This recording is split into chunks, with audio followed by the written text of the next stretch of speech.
So after the round that Gerry just played on camera against Brian DeMars, winning 2-1, Gerry was just haunted by the way that he fetched his lands in game number 1, was asking me if there was a better line, to which I responded, I have no idea.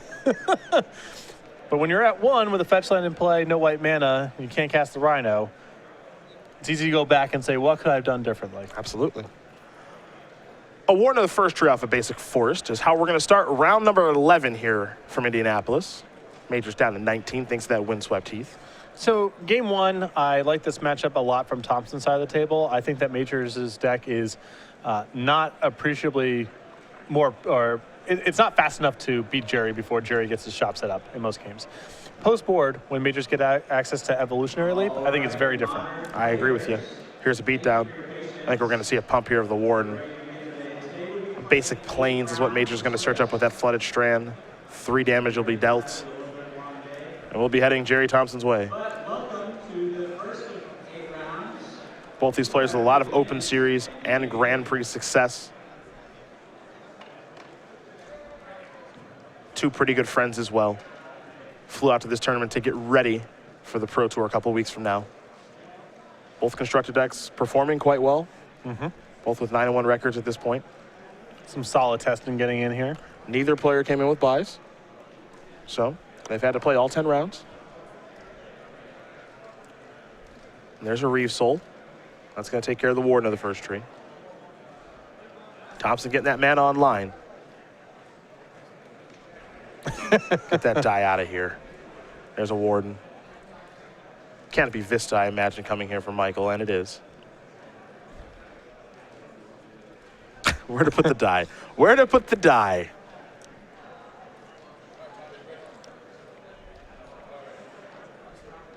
We'll see what's next here for Majors. Looks like he's just going to hold steady with the ability to make the Warden larger at a moment's notice.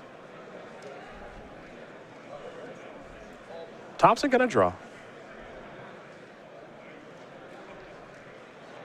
There's Canopy Vista. Is there another Reeve Soul here? And now the Warden is larger. Level 1. And Thompson here, I cannot tell from this angle if that is Jace or Nissa in hand. But in either event, both are uncastable going through the 3rd turn. Here's an attack. And now a Nissa here from Majors. So trigger, search up a Basic Forest. One thing about Majors' deck, not the most aggressive, but he can go early and he can go late. That's part of the appeal. Does have some staying power.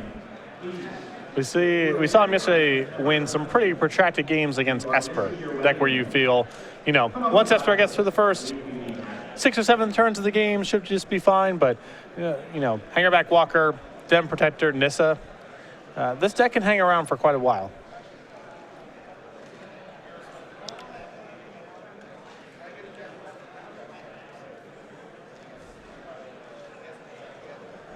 Thompson with a Siege Rhino now. He'll be searching for a basic with that Bloodstained Mire. And he's hit the magical number of 2 basics here. Yes. Achievement unlocked. Very complicated for Thompson to find his mana so he can cast his spells on time. This is not an easy puzzle to solve.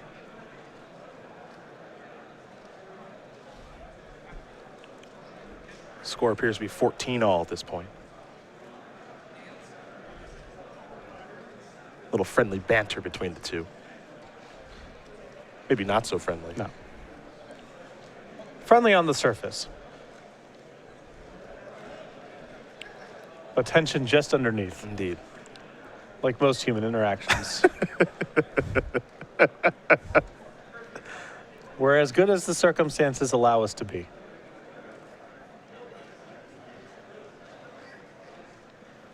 Well, Majors has the ability here to attack and then play a Wingmate Rock with Raid, but he's also playing against a deck that has Languish and the ability to find Languish with Bring to Light. Yeah, so that play loses the game a good percentage of the time. This is much safer. Yeah, here's Valorous Stance. Here come the beatdowns, get you for 5. Wooded Foothills, pass the turn back. Thompson's draw was Bring to Light. And he has another Siege Rhino in hand. Keep in mind, currently uncastable. He does not have a 5th mana, nor does he have blue mana. I'll just play a Rhino here. Major's going to take a moment, sacrifice that Wooded Foothills to get another land out of his deck, just a basic forest.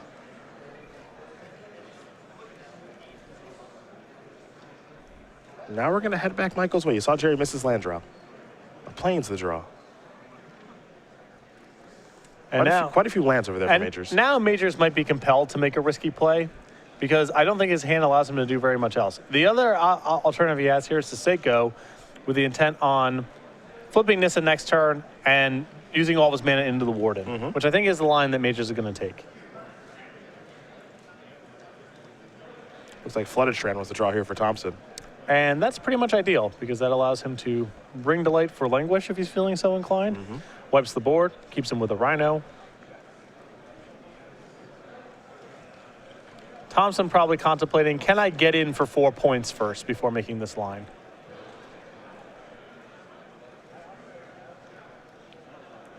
Flood Strand is going to go as Searchin'.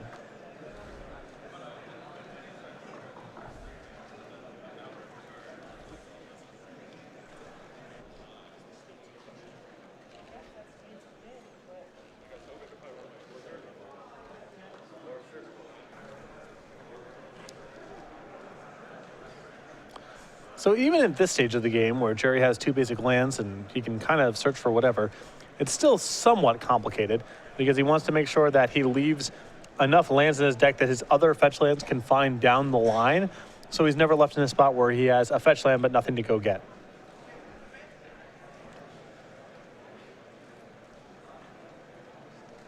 There's a Sunken Hollow. So there's an argument, you go get an island with your Flooded Strand. So you can go ahead and the Bloodstained Mire that's still in your deck down the road can go get the Sunken Hollow. This requires a lot of practice. All of this stuff with the mana requires a lot of practice. There's a Chase. Now Majors will draw. Picked up a copy of Dromoka's Command.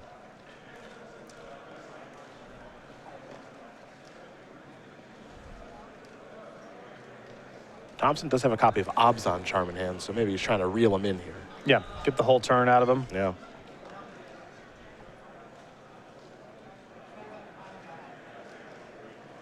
A lot of patience. Bring to light for Languish there looked pretty attractive to me. I guess the potential issue with that line is that if Majors had Dromoka's Command, suddenly your Rhino's dead as well. Perhaps, yeah. So he might want to just squeeze a little bit more out of him. And it's not like Majors had an opportunity to do anything else with Dromoka's Command, so it could very easily be in his hand right now. Sure.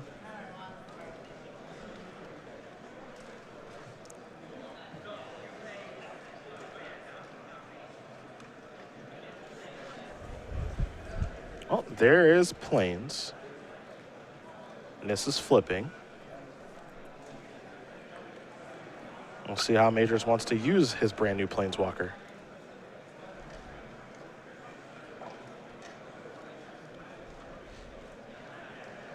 Doesn't seem like there's a lot to be done with a 4/4 right now. So No, it doesn't seem particularly great. I mean, he does have the ability right now to make a 4/4 and then Dromoka's Command to beat the Rhino, but that seems pretty risky. Yeah, that can go south real easy. So there's a lot for Michael to think about here.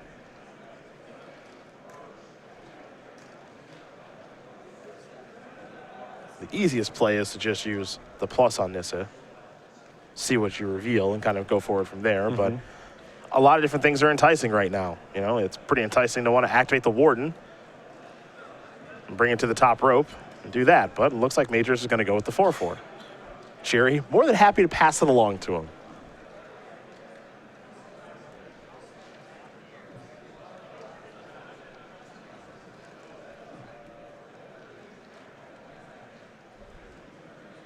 Major's very unsure of what to do here. So, and he's in a rough spot here where if he makes any sort of move, Thompson can ruin him with a number of cards. And if he makes no move, then, well, Gerry gets to untap with Jace, flip it, and start flashing back spells.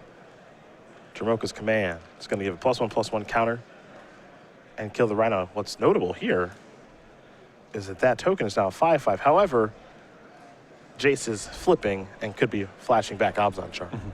So you do one good thing, get your creature out of Languish range, but your opponent has knobs on charm that they can recast in the graveyard. A lot of patience being shown here by Thompson, not panicking last turn and just rushing to get Nissa off the table when Majors was threatening to flip. Definitely has the tools with what's in his hand, what's in his graveyard, and the Jason play to win the card advantage battle.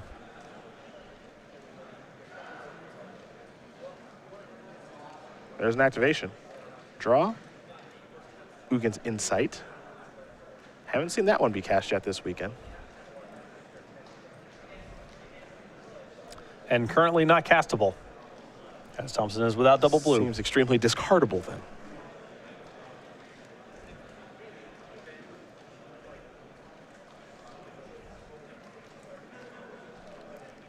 I would imagine that card's a bring to light target for spots where your opponent doesn't have anything going on, and any threat that you get seems likely to die. So just looking for some value. Yeah, just you want to be able to cast bring to light and do something proactive no matter what the game state looks like, and so that card qualifies. Well, Jace has flipped to the Telepath Unbound.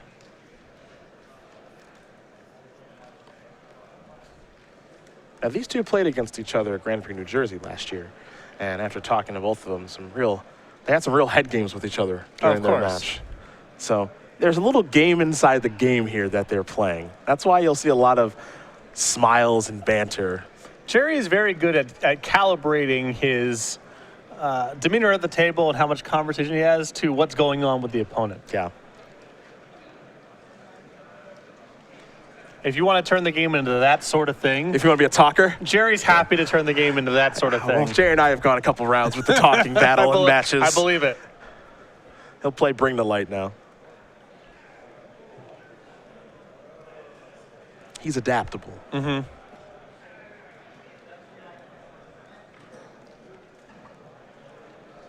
Couple of cards there in Thompson's hand, 3 of them. I'm surprised Thompson didn't just slap Major's hand when he went over and touched his cards. Wonder what he wants to search for here. Crux of Fate is interesting, but he could have just flashback Obs on Charm for that. Perhaps he wants to work Jace up to 6, however. Yeah, I mean, you can just get something like Utter End or Ruinous Path, take care of Nissa, plus the Jace to suppress the token. You get to go into next turn with Jace, and the token only hits for 3 now, which means that even if Majors wants to attack Jace with no help, Thompson still has the ability to flash back another spell next turn. Yep.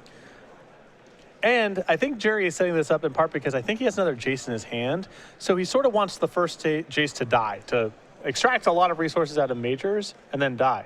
So setting this up so it's juicy for Majors to attack Jace down to 3, allowing Gerry to flash back a spell and then deploy the second Jace is very good sequencing. There's a land. Here's Wingmate Rock. After the elemental token knocked Jace down to 3, but as you mentioned, 3 means he can still flash back a spell. And that could be Bring to Light, that could be a bevy of things. And now Gerry, I believe, can flash back, Bring to Light, and get Crux of Fate and get everything. Well, I think that is what he's going to do. Yeah, Michael thinks this is just Languish, and it is not. No, it is. It's not just Languish. It's the whole amount. Major's going to sacrifice Wood of Foothills on his upkeep. Yeah, I think Gerry did a great job of setting up this line to play. I think getting the Jace to get down to 3 and getting some more threats out of Majors was exactly the line Thompson was trying to set up. Well, we know Majors' hand. He's got a land, so he's going to need to draw a pretty good one. But there are a lot of good ones to draw. Yeah, he can rebuild here with certainly with Den Protector, and depending on exactly what Gerry's hand looks like, Hangerback Walker can also pull him back in. Yep. Nissa is not a bad draw. There's definitely some high impact draws here in the green-white deck from spots like this.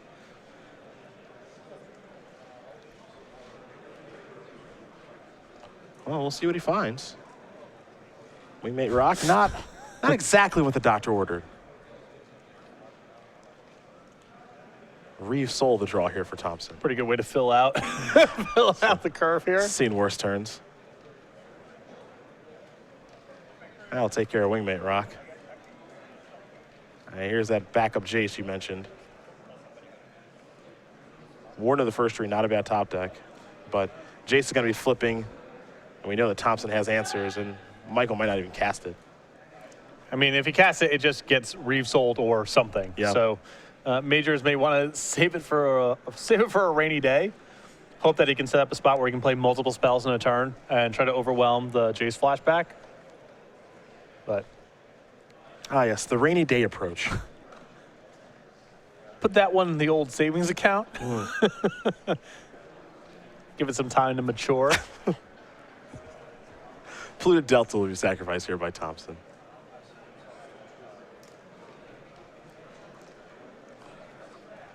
He'll search up a basic island. And now Jerry's in a position where he's going to get to most likely cast and then flashback Ugin's Insight, which I'm sure makes Gerry very happy. That's fun. Here is Ugin's Insight. Might be the first time he's cast it all weekend. Scry X, where X is the highest converted mana cost among permanents you control, 2, and then draw 3.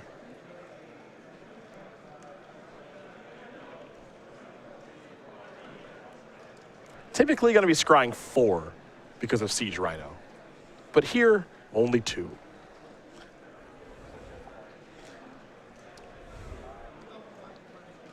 And Gerry did play a land this turn already with the island. Or with the fetch land for an island. And we're going to head back Majors' way. It looks like he's drawn, I believe, a copy of Gideon. Now's the time for Majors to deploy the whole hand. Just let it all loose? Yeah. Well, Gideon's not a bad place to start, truth be told. This is fine. Yeah. I mean, it's just going to die, but, you know, whatever. You got to slog through it. You got to start somewhere. Bang! There's Warden. Patrick very much impressed. Forrest passed the turn back. Major's empty-handed. Murder's cut. Gonna take care of the Warden. And I think Gerry just showing the hand and saying, you know, we're friends here. You don't have to play this out.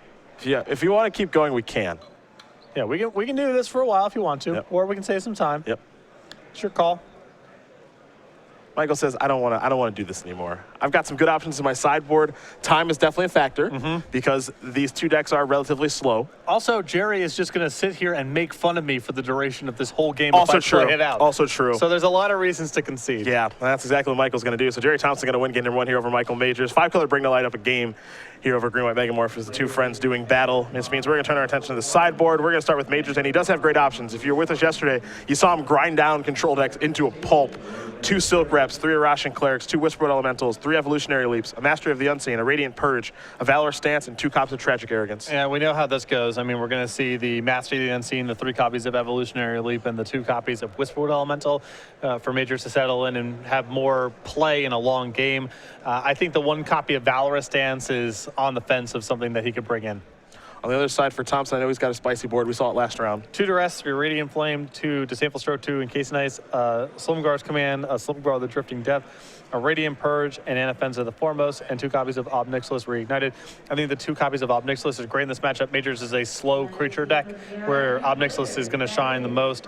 I think the Slumgar, the Drifting Death is fine in this matchup. I'm not sure if he wants to go to things like Radiant Flames, like Encased in Ice. There's certainly targets, but if he's anticipating Majors siding into the Evolutionary Elite package, his spot removal and sweepers become a lot worse. I'm excited to see how Leap's going to play out in this matchup. It's been so good. It has been very good. And this is exactly the kind of matchup he's going to want to use it in. It is possible that Thompson even goes to Duress, even though there are so few spells in Major's deck, because Gideon's very good, and Evolutionary Leap is the best thing Majors is bringing to the table. Oh, we'll see how the players will sideboard here in just a moment. Michael Majors will be on the play against Gerry Thompson in just a second. Both of these decks, you can play a couple weekends from now at the state championships, and you can find more about that tournament right now. The forest is my birthright. A second son inherits only scraps. What I protect, my brother would destroy. I earned my strength. My brother earned nothing. By my father's name, by the mother's scorned. I will destroy you. Get these paired playmats only at the StarCityGames.com Autumn 2015 State Championships. Standard on October 17th and Modern on October 18th. Visit StarCityGames.com/states to learn more. Gerry Thompson, multiple state champion. Myself, multiple state champion. Yep. I have to imagine Michael Major's probably state champion. I don't know. There was a couple years there in the mid 2000s, early 2000s where states didn't exist anymore. I know, it's really sad. And that seems about the time where Majors would have been getting his tournament sea legs under him. No. So I'm not sure. State's a great tournament. Big fan. It is a great tournament. It's really the first competitive tournament I ever played. Like the first big competitive tournament I ever played. Before we had the opens here, like this one in Indianapolis, last year in New Jersey, States was the constructed pre-release. Yes. It was a week or two after set release, and people just brewed, and it was great. I remember the first deck I played at States, a red-white aggro deck, and I really thought I cracked it with a 1-drop. Obstinate Familiar. Oh, that's the red for a 1/1 where they can't shuffle their deck? Try again. Is it red for a 1/1? It's a lizard, right? That's all true. All right. What does it do? Does it do something to colorless cards? I believe I can choose not to draw. What a deal! If you would draw a card, you can skip that instead. What were you playing this against? Looking to get that curve started. And if the game comes down to decking, well, I got that covered. I'm ready. I got that covered too. Nice millstone strategy, dude. Good early, good late. Yep. I had it all covered. Young Cedric had it all figured out. My first States was in 1999. I played a mono red land destruction deck. Mercidian Masks had just come out. I only had one Rashad Port in the deck because that's all I could afford at the time. Sure. My deck was very good when I drew the port. That's actually that's the tournament where I first met and played against Gerard Fabiano in the 2-0 bracket. He was playing Stompy. Okay. And I believe he won a very close 3-game set that onlookers described as the worst match of Magic they'd ever seen in their entire lives. Just, you guys were figuring it out. Working out the kinks. There was some judge call, Gerard. I think Gerard said something like, if he kills a creature, if I have a creature with Rancor on it, and he kills it with Hammer Boggarden, does the Rancor go back to my hand? And the judge is like, yes. Why wouldn't it go back? Yeah, why wouldn't it go back? Or if he sacked it to Smokestack, maybe. There was some asinine question involving Rancor. The judge was like, Hey, yeah. gotta make sure. That's why judges are there. Gotta make sure. My second States, I played against a card called Anurid Brushhopper. Oh no, that card has been responsible for a lot of losses. The Anurid Brushhopper, I couldn't figure out how to kill it. You can't. Yeah. Took me a little while to figure that out. I've never beaten this card. No. Never beaten this card. This card might be good now. It would be fine. Like they make a lot of creatures that are about this power level now. Yeah. But it is really punishing for 2/1s for 1. Yes, it is. Yes, it is. Like, I don't think that ability is very green-white. It's very brush-hoppery to, bounce back and forth or whatever, even though that thing being a beast is weird. But it's not a very green-white ability. So I actually think that card, if they reprinted it, I think it would actually be tournament playable and perfectly reasonable. Like, maybe a very good sideboard card for Majors' deck. Yeah, it would be okay. But I don't think we're going to see that one again. Now, here's a Den Protector. Face up, by the way. So it's come to this already. Looking to give the beatdowns. Majors did keep 6. This card sort of a descendant of the Obstinate Familiar. Good early, good late. Yes. Same concept. They're basically the same card. Same concept. I didn't want to draw a card, so I didn't have to. Right. Were you ever in a winning position with that card and played and you were just like, I'm going to skip? No, I can't imagine. You missed a chance. I would definitely do that if that card was in my deck. That would be the first order of business. Probably not smart enough then to do that. A Death Miss Raptor, no passing of the turn. Michael off to a very aggressive start here in game number 2. Didn't have those Gerry Thompson trash talking skills down just no, yet. not 16-year-old Cedric. That may have been like 15-year-old Cedric, actually. Obs on Charm. Going to take her the Death Miss Raptor. Another Death Miss Raptor here for Majors. He'll pass the turn back over to Thompson. Major's taking an aggressive slant to this matchup, at least for this game.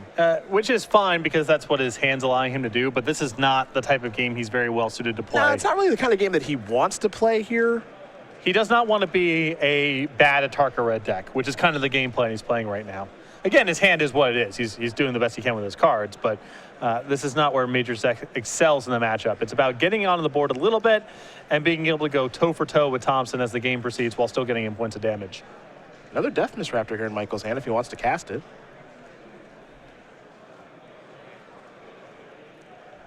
He's going to go with Hangerback Walker for 1 instead in case a mass removal spell shows up. Thompson got to sacrifice his Bloodstained Mire, fall to 9. Of course, the green-white deck, no reach, but resiliency, it's got plenty of. Yes. Especially with Evolutionary Leap in the sideboard. Yeah. You're trying to beat this deck with spell removal spells, it's going to be a long day at the office. And Major's hand is pretty good if he draws land. He's got a Gideon hanging out over there. He's got things to do. It'll be a Sultai Charm. Thompson going to draw 2, discard 1. We call that catalog. Yes.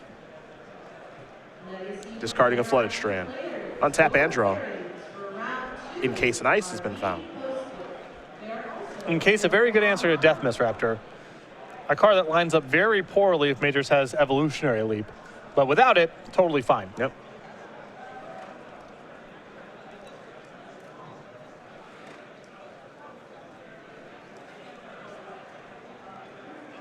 There's Nissa. Time to search for a basic forest.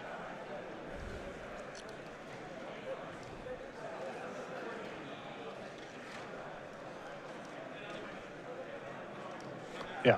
Gerry just confirming I'm not playing 2 lands. Yep. Just searching Just up a searching my forest.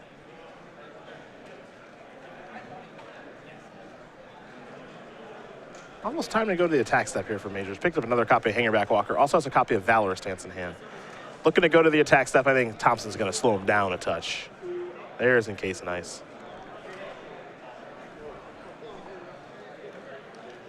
This is Thompson's first, breaking serve of the game. Yep. 2 spells in 1 turn. Got something to trade with a threat in play, plus a kill spell. Very solid. Here comes Den Protecta.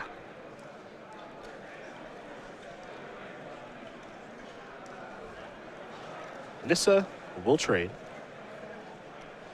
Make another Hangerback on the way, perhaps, with the ability to level up the other one. He'll level up right now. Pass the turn back. Slumgar's Command has been drawn. Yeah, I was expecting this one to come in. There's good negate targets in the deck. There's Planeswalkers. It's a clean answer to Gideon, as you can kill a token and Gideon. It's not a shabby answer to a Hangerback Walker that's gone out of control. Yeah. And again, these kind of cards are okay against Majors. I know that he's got a cheap basic creatures and he's in an aggressive deck, but he is a little on the slow side. So the good 5 and 6 mana anti-creature measures, cards like Slumgar's Command, cards like Ob Nixilis Reignited, they're going to be good in this matchup. He's not so fast that you don't have time for those kind of cards. However, it's not the Command that's being cast. It's Slumgar itself that has joined the battlefield. A card that was very well positioned at the end of our last standard format and seems just as good right now. 3/7 is pretty big. Oh, yeah. Tough to get through that thing. And Hangerback Walker is all over the place, and people are not playing with a lot of edict effects.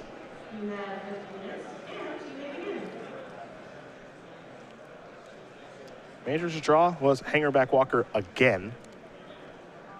With the prevalence of Hangerback Walker, Crackling Doom does not seem great to me right now. And if people are not playing with Crackling Doom, very good news for Slumgar, the Drifting Death and control decks.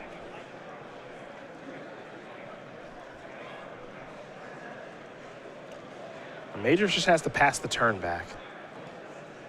Murderous cut the draw here for Thompson. This could start to get ugly. And with Slumgar's Command in his hand, he can really sit back and wait for Majors to make a move. Because Majors is not going to be in a position to attack for a very long time. And even if he does grow a Hangerback Walker large enough, with the Command, Thompson can simply send it back to Majors' hand. He also now has a negate in his hand. It's an expensive negate, but if he cares about Evolutionary Leap, he's got an answer to that. There's Slumgar's Command.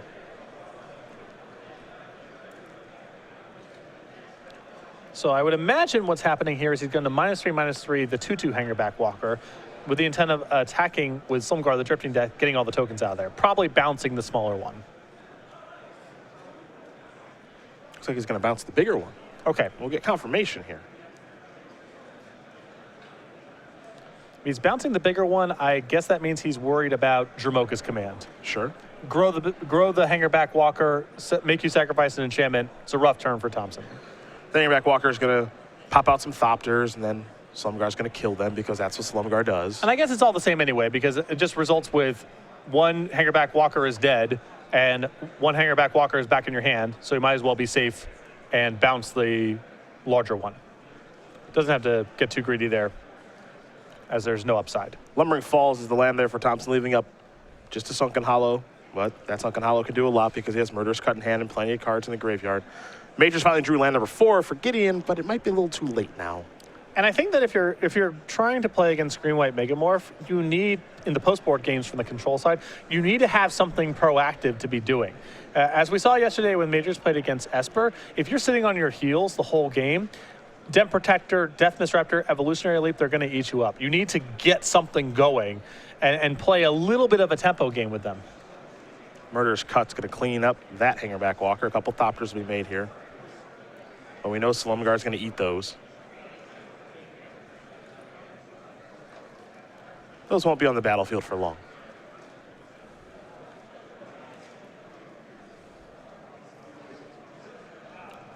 I believe a Nissa flip. No force to search for. He already had it in his hand. Gonna make an elemental, fire up Lumbering Falls, come across, kill that. Gerry looking to turn the corner, get this game over with now. And now he certainly doesn't have to worry about Evolutionary Leap. Yep. He's not giving Majors that kind of time, even if Majors could find it. Yeah, presenting lethal next turn, actually.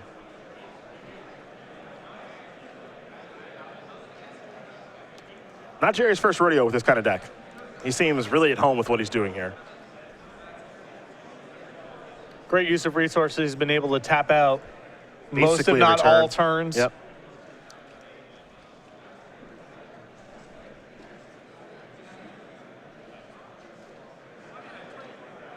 I do think that Majors has a competitive matchup here. Draw didn't break the way he needed to. You know, if he has Gideon on time, the narrative's completely different. Yep. Well, I think game 1 is not a good matchup for him. I think it's tough. His draw here in game 2 has not been great. Hangerback Walker for 1. Pass the turn back. Thompson going to tick up Nissa. See what he finds. Reeve Soul. I think a Reeve Soul allows him to attack for lethal this turn. Get rid of the Thopter, trigger Slumgar. There's Reeve Soul. Bye-bye Hangerback Walker. Shambling Vent is the land. Lumbering Fall is going to go active. Thompson looking to attack for lethal. Valor Stance is going to take care of the elemental token. Major's going to lose his Thopter. He'll take 6. He'll draw. Lumbering Falls, we haven't seen a ton of it this weekend. I think we will at some point. That card's got some real relevant text, even though it's expensive to activate. Well, I think both Shambling Vent and Lumbering Falls, they are not Raging Ravine and Creeping Tar Pit. No. But, you know, they're not going to be 4-ofs in a lot of decks. But are you going to see 1, 2, 3 copies in a lot of decks as a mixture of a mana fixer and something to do later on in the game, something to tax Planeswalkers? Absolutely. You don't need to be getting that much mileage out of a dual land for it to show up in decks. Yeah. Here's Death Disruptor.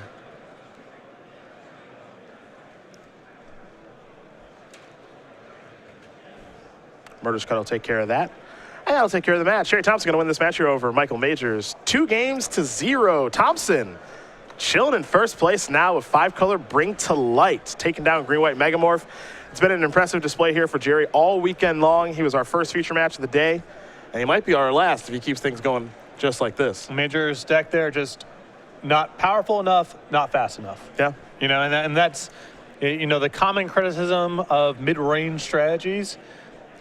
That kind of happened in that match. He was never really pressuring Thompson that well, and nor was he able to keep up once Thompson started deploying his 4 and 5 mana cards. And, you know, you can't say you didn't know Gerry was bringing to the table this weekend. Yeah. He made it known this week at Star City Games on Wednesday. He said, here's the deck I'm playing.